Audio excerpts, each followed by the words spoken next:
सुंदरवन के जंगल की बात है। उस जंगल में एक शेरनी हुआ करती थी। वो जंगल में अकेले ही रहा करती थी।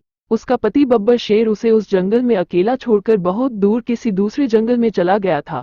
एक दिन की बात है, उस शेरनी ने 2 बच्चों को जन्म दिया था। बच्चे अपनी गुफा में एक दूसरे के साथ खेलते रहते थे। एक दिन अचानक शेरनी के दोनों बच्चे खेलते खेलते जंगल में बहुत दूर चले गए थे। जब यह बात शेरनी को पता चली, वो उन्हें खोजते खोजते जंगल में चली गई और अपने बच्चों को खोजकर अपने गुफा में लेकर आ जाती है और अपने बच्चों को बताती है कि जंगल में एक बहुत बड़ा राक्षस आया है। वो बच्चों को उठाकर लेकर चला जाता है और उन्हें मारकर खा जाता है।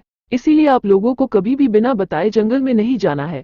एक दिन की बात है, शेरनी अपने दोनों बच्चों को बताकर जंगल में शिकार करने चले जाती है ताकि रात को बच्चों को खाना मिल सके। तभी कुछ देर बाद दोनों बच्चे अपनी माँ की बातों को अनसुना करके जंगल में खेलने चले जाते हैं। बच्चे जंगल में काफी देर तक एक दूसरे के साथ खेलते रहते हैं।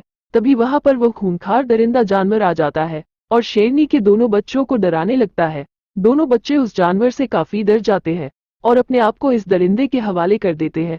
कुछ देर बाद रात हो जाती है। शेरनी अपने गुफा में लौट जाती है। उसे उसके दोनों बच्चे दिखाई नहीं देते हैं। वो बात को समझ जाती है और अपने दोनों बच्चों को खोजने जंगल चली जाती है। वो कई देर तक घूमते घूमते सारे जंगल के चक्कर लगाती है, लेकिन उसको उसके दोनों बच्चे नहीं मिलते हैं। उसके बाद वह शेरनी लाचार होकर अपने गुफा में लौट आती है।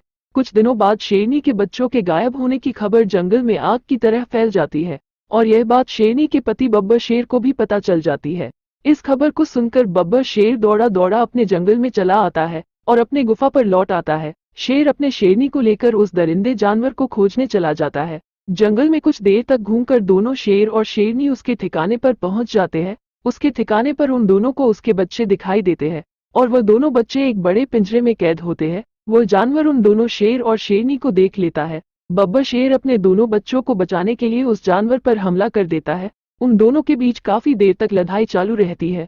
तभी बब्बर शेर उस पर हमला कर देता है। उसके घातक हमले से डरकर वो खूंखार जानवर भाग जाता है। बब्बर शेर अपने दोनों बच्चों को छुड़ाकर अपने शेरनी और बच्चों के साथ अपने गुफा में लौट जाता है। इस तरह बब्बर शेर अपने दोनों बच्चों को बचा लेता है।